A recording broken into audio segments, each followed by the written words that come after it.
Introduction. The divinity of the Zodiac and the magnitude of man.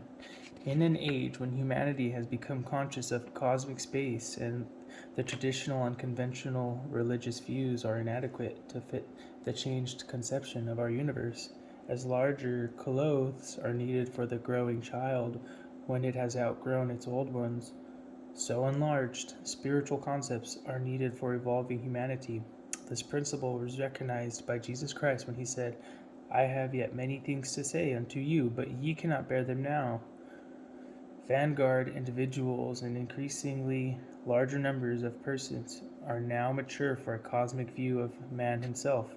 Man is striving to know more about the physical structure of the universe and is being lured to journey into cosmic space. Marvelous have been the beginning achievements. However, if they are pursued along the same lines with reference only to the material nature of the universe, no more can be learned about the cosmos than can be learned about a human being by examining a corpse. What can thus be known about the man's life processes, his animation, his willed action, feeling and thinking, and his ego nature? The physical body soon disintegrates after the soul and spirit have departed from it. Why do not the solar system and starry worlds fall apart? Many people consider the cosmos a machine, but even a machine cannot operate endlessly without some direction by a thought-endowed being. According to Einstein, the scientist's religious feelings that the form of a rapturous amazement of the harmony of natural law, which reveals an intelligence of such superiority that compared with it, all the systematic thinking of human minds is seen as an utterly insignificant reflection.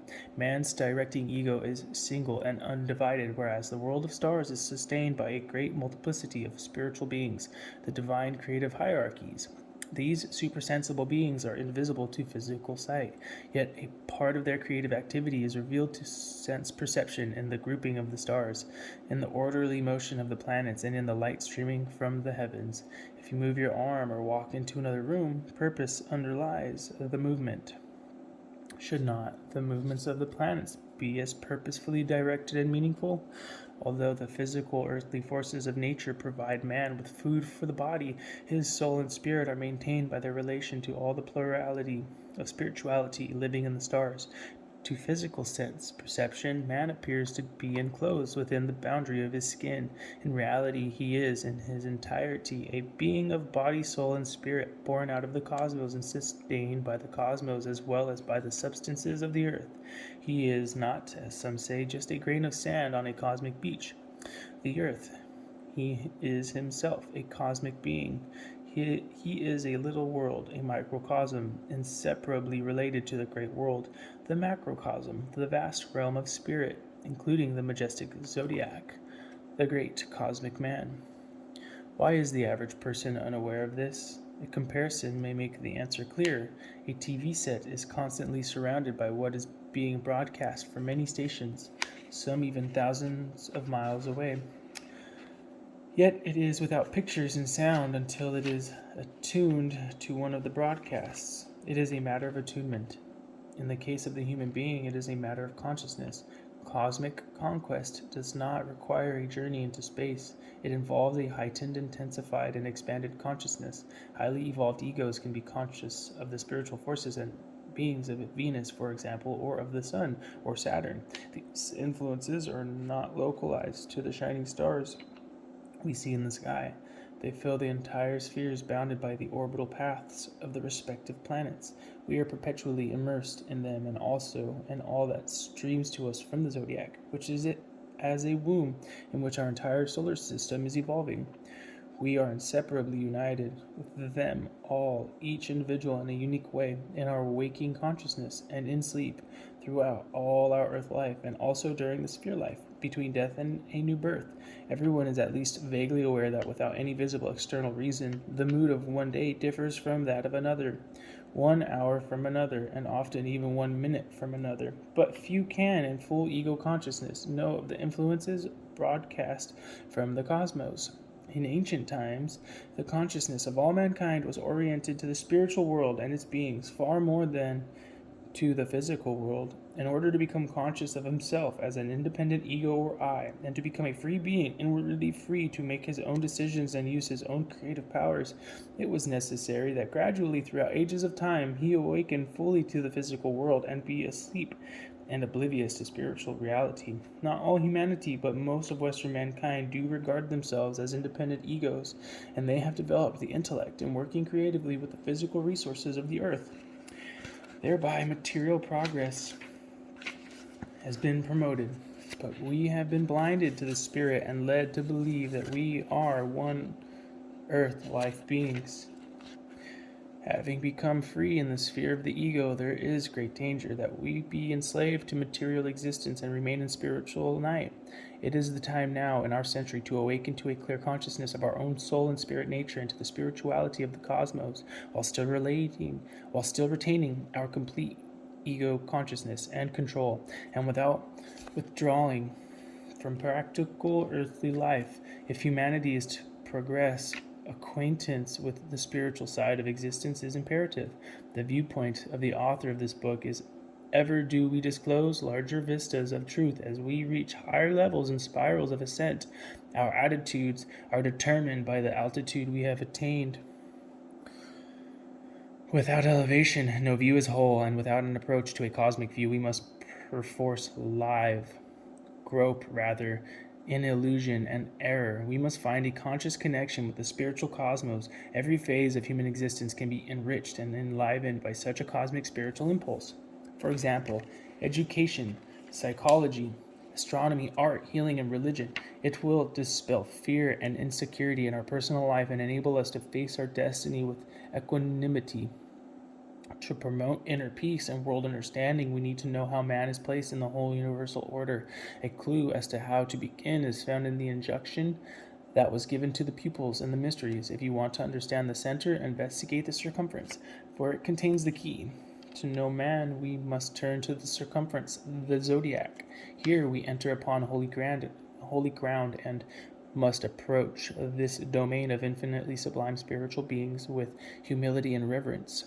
In order to comprehend, to some degree, our relation to these exceedingly lofty beings, let us first direct our gaze downward to the kingdoms below us. Through the fact that we bear mineral substances within our physical body, we have something in common with the mineral kingdom.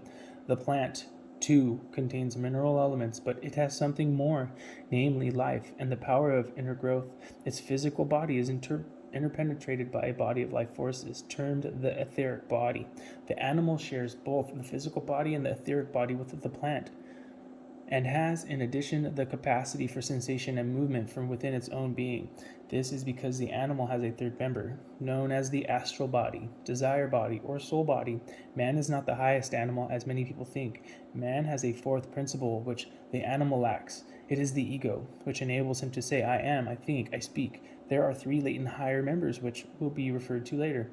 Think of the vast difference between man and mineral, yet man is only 3 stages above the mineral. Try to conceive of the sublimity of beings who are 9, 8, or even 7 stages above man. These supersensible beings, the highest of the spiritual hierarchies, are called the seraphim, cherubim, and thrones. The first hierarchy, it is they who comprise the 12 differentiated groups.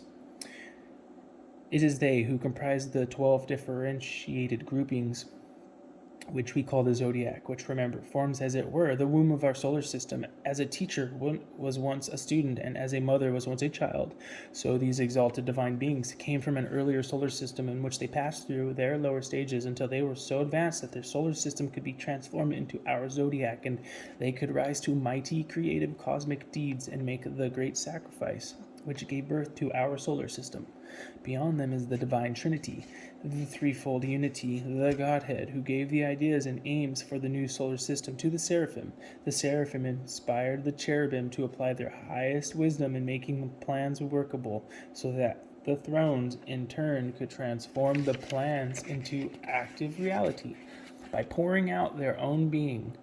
This substance of the thrones was the primeval fire, a dark warmth. It was worked on from within by the less evolved, yet exalted beings of the second hierarchy, the spirits of wisdom, the spirits of motion, and the spirits of form, also called dominions, mights, and powers. Elohim. From without there streamed in the influence of the first hierarchy, the seraphim, cherubim, and thrones, from the 12 directions of space. They organized the warmth and laid the foundation for the 12-fold differentiated warmth we bear in our 12-membered physical body today, from Aries head to Pisces feet. Only the briefest hints are given here. For details, see Rudolf Steiner's Occult Science, and outline spiritual hierarchies, universe, earth, and man, and numerous other books. This initial warmth stage of our solar system is called the Saturn period. It was followed by a night interval, after which the warmth on the one hand densified to air or gas, and on the other it rarefied to light. To man in the making was added the etheric body, the life body of formative forces, raising this evolving being to a plant-like status. The first hierarchy continued to be active during the sun period, from the periphery, the Zodiac. Further densification in the succeeding moon period produced the fluid element and the commensurate rarefaction. Sound, and man acquired the astral body through the sacrifice of beings of the second hierarchy.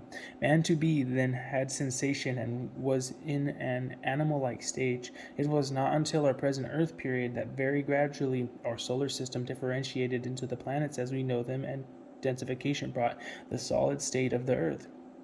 The ego is the new member that man has acquired. It is this that makes him human, and through which, from his own free will, he will develop from selfish egotism to love, which, like the sun, rays forth to all. For man is becoming the fourth hierarchy, named the spirits of freedom and love. At the end of the Earth period, love should be a part of everything, as wisdom is now.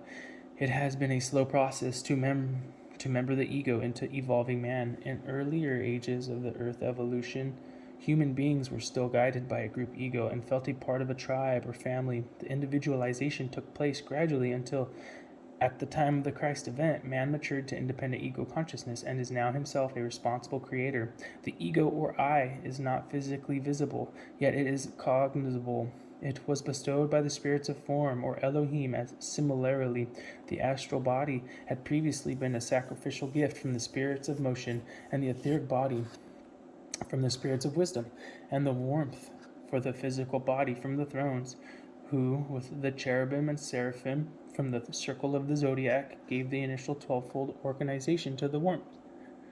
To this day, we owe our physical body only partially to heredity.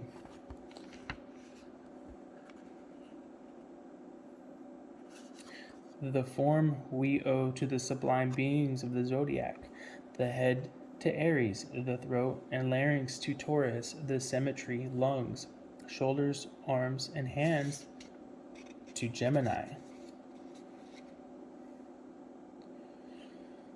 The rib cage, breasts and stomach to Cancer, the heart to Leo, the lower metabolic organs, solar plexus and spleen to Virgo, the kidneys and loins to Libra, the organs of reproduction to Scorpio, the hips and thighs to Sagittarius, the knees to Capricorn, the calves and ankles to Aquarius, and the feet to Pisces. The 7 inner movements within this 12-foldness have their source in the planetary system from Saturn to Moon. It is the work of the ego. In this marvelous temple of God, from life to life, in different environments and heredity, and with experiences in purely soul and spiritual environments between incarnations in the Earth School, all the beings of the spiritual hierarchies of the Zodiac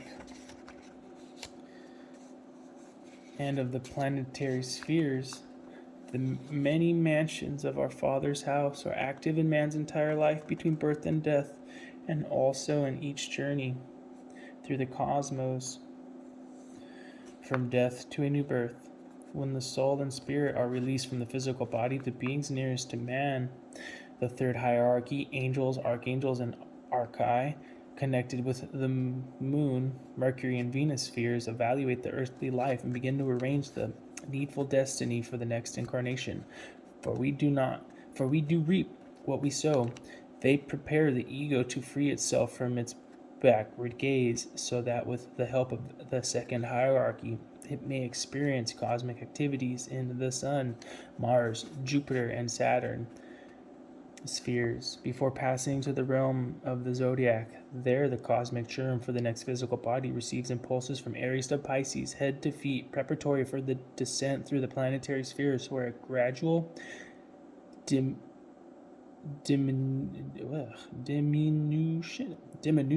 of consciousness brings the ego finally through the moon sphere to a new birth on Earth for more schooling and further evolution.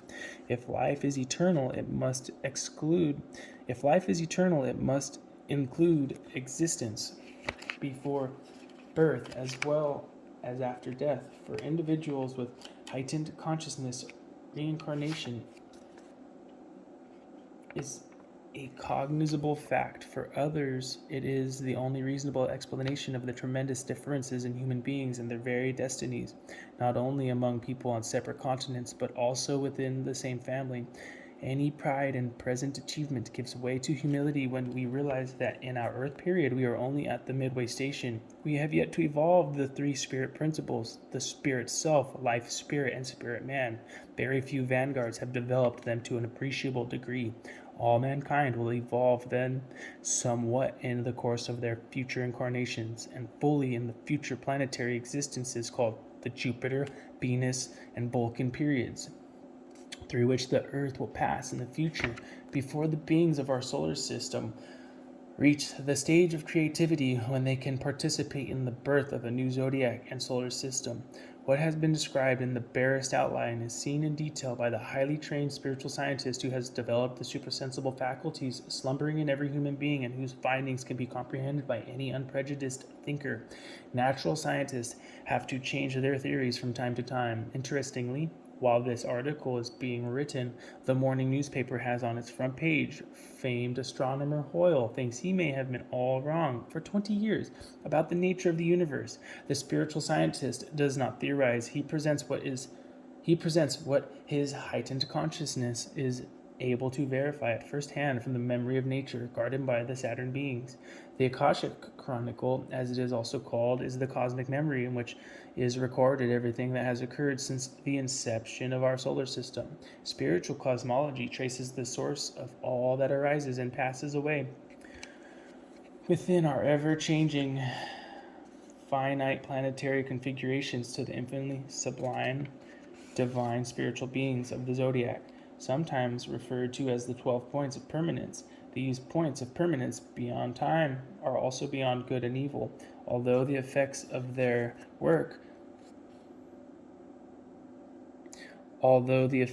influence as it passes into time in the planetary spheres work out on our Earth as the opposition between good and evil. It may seem strange that this divine 12-fold permanence should be called the Zodiac, meaning a circle of animals. It is not so strange when one knows that during the ancient Sun period it gave rise to the earliest beginnings of the animal kingdom. Moreover, any unprejudiced observer of human nature notes in man resemblances to the animal representations when rightly understood, and one still finds traces of animal traits. These are effects working in time in lower spheres. Nevertheless, the symbols for the 12 signs of the zodiac represent, in their pure essence, the oldest, most advanced, and sublime beings who gaze continuously upon the Godhead, the divine Trinity. Of them it can truly be said, as it was in the beginning, is now, and ever shall be, world without end. There is no chance or accidental coincidence in the recurrent reflection of the heavenly pattern in earthly life. We find it in the 12 sons of Jacob, the 12 tribes of Israel, the 12 disciples of Christ Jesus, and the 12 knights of the Round Table.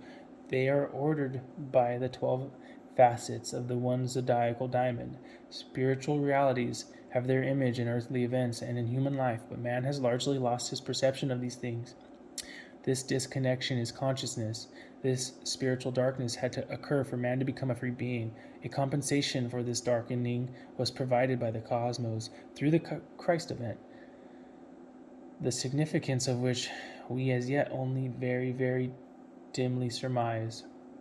Christ brought to the earth the forces which enable us gradually to attain a consciousness for the spirituality of the world of the stars, and livingly to realize our connection with the all-embracing and eternal spiritual life of the great universe.